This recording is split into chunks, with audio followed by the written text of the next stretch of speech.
Encore une nouvelle pépite signée HBO. En même temps, avec son créateur, j'étais pas vraiment surpris, mais je sens que la série va se faire bâcher justement à cause de la polémique derrière le créateur.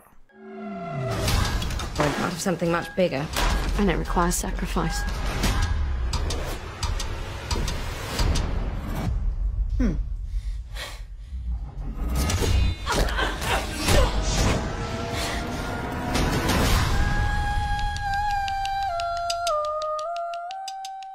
Salut tout le monde, une nouvelle critique sur la série Duniverse ou Les Touchés en français, parce que oui, je l'ai écouté en français. Au Québec, la série est disponible sur Super Écran ou Crave via Bell. La critique va être totalement sans spoiler. Je vais juste parler un peu du créateur, justement, revenir sur sa polémique avant de parler plus de la série. La série est créée par Joss Whedon. D'ailleurs, le premier épisode, c'est lui qui l'a réalisé, c'est lui qui l'a écrit, puis il est producteur délégué. Duniverse, c'est vraiment l'histoire, la création de Joss Whedon. Puis il y a eu la polémique après le film Justice League avec Ray Fisher. Vous avez sûrement vu ça passer sur Internet. Puis en plus, il y a eu des mauvais feedbacks par rapport à la série Buffy contre les vampires avec l'actrice Charisma Carpenter et d'autres acteurs. Pourtant, moi, ce que je trouve toujours bizarre, c'est qu'il y a toujours des fidèles à Joss Whedon. Fait que soit que le monde exagère, ou soit que Joss Whedon n'a vraiment pas été correct avec certaines personnes. C'est vraiment dur à dire. Nous autres, on n'est pas là, fait que c'est dur à dire. Mais il y a une enquête qui se fait à l'interne chez Warner. Et justement, c'est pour ça que Joss Whedon a quitté la production de Duniverse durant la pandémie, durant la production. Je pense que Joss Whedon est responsable des 6 premiers épisodes, mais la série, la saison 1 va avoir 10 épisodes, puis les 4 derniers épisodes, il y a un nouveau showrunner. Fait que c'est pour ça que je pense que les 4 derniers épisodes, ils ont vraiment pas le même ton. Je risque d'être déçu.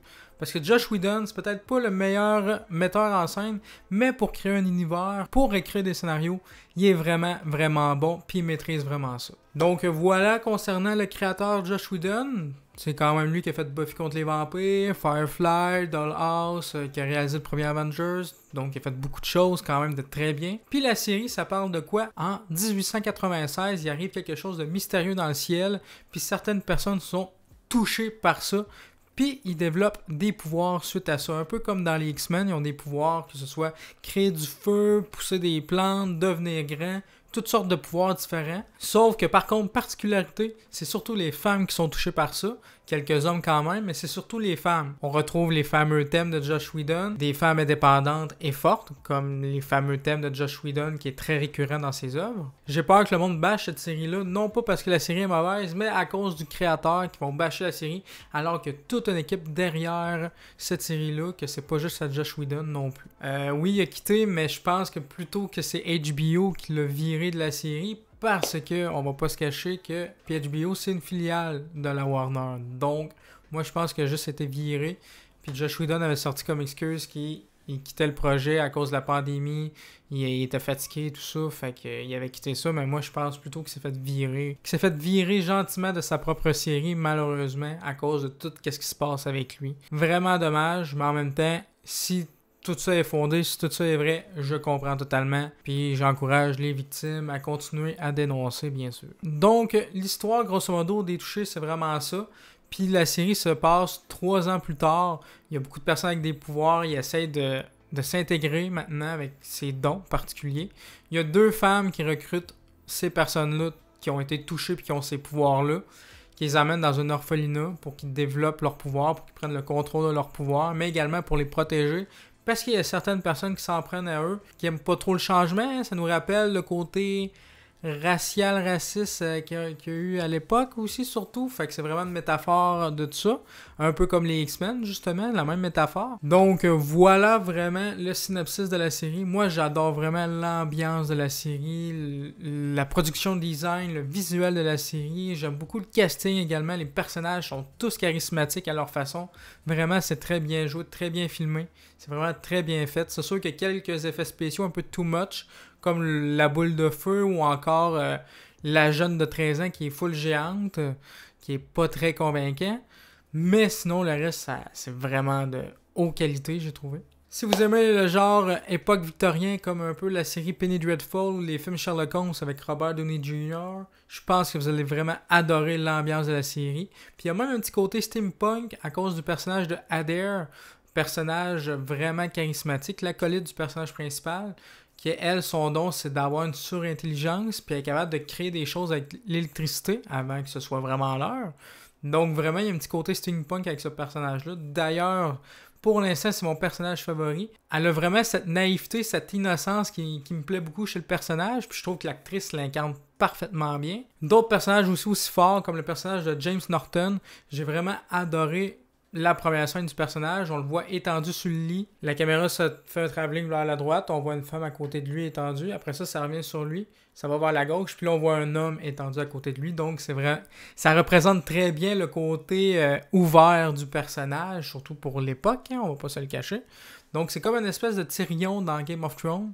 Puis je trouve qu'il joue vraiment très bien son personnage insouciant, puis qui se fout un peu de tout, mais qui a quand même qui a de l'air quand même plus intelligent que qu'est-ce qu'il montre. Hein. J'ai aimé également le personnage joué par Nick Frost. Nick Frost, un acteur bien connu, hein, qui a joué dans le film Shaun of the Dead, Hot Fuzz et plusieurs autres, qui joue un rôle à contre-emploi. Cette fois-ci dans cette série, c'est vraiment très rare qu'on le voit dans des rôles comme ça. Puis je sens qu'il va être vraiment bon dans son rôle. J'ai vraiment hâte de le voir plus que ça. Donc l'épisode dure environ 1 heure. Il est vraiment très rythmé. Beaucoup de scènes d'action. Dès le départ, l'intro en plan séquence un peu qui montre beaucoup de choses.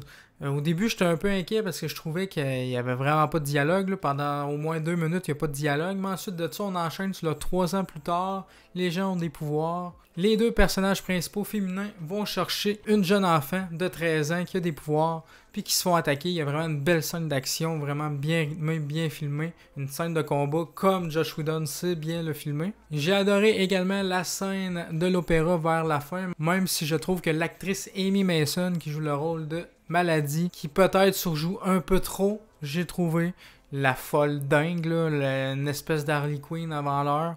J'ai trouvé qu'elle surjouait peut-être un peu trop. Mais peut-être que ça va s'améliorer avec le temps, vu que c'est quand même sa première apparition, donc on va lui laisser un peu de chance, hein, surtout qu'on la voit pas longtemps. Mais avec la finale, on comprend un peu plus l'intro. Fait que j'ai aimé ça que la finale de l'épisode revienne sur l'intro. Donc vraiment, oui, c'est une série british. La plupart des acteurs, c'est tous des Anglais parce que la série se passe intégralement à Londres. Oui, il y a juste à Londres qu'il y a des personnages, qu'il y a des pouvoirs, parce que la chose s'est passée à Londres il y a 3 ans. Donc oui, il y a beaucoup d'enjeux. Il y a la métaphore encore un peu comme dans les X-Men, qu'on a peur de la différence. Le côté racial de la chose, raciste. Parce que oui, il y a des gens qui veulent tuer les personnages, toucher les personnes avec des pouvoirs, parce qu'ils les considèrent inférieurs ou supérieurs à eux, puis ils ont peur. Donc oui, il y a le côté vraiment racial de la chose, surtout de l'époque. Donc non, moi je pense que la série va être vraiment bonne. En tout cas, le premier épisode est vraiment prometteur. Puis si la suite est vraiment de la même lignée, ça va être vraiment une très bonne série, je pense. Donc moi, c'est vraiment une série que je vous recommande. À voir, vraiment très bon. Donc voilà, c'est tout pour cette petite critique. J'espère que ça vous aura plu. Si c'est le cas, n'hésitez pas à laisser un petit pouce bleu, ça aide beaucoup la chaîne, à partager la vidéo et surtout à vous abonner pour voir les prochaines vidéos. Sur ce, on se dit à la prochaine. Continuez de regarder des films et des séries. Ciao!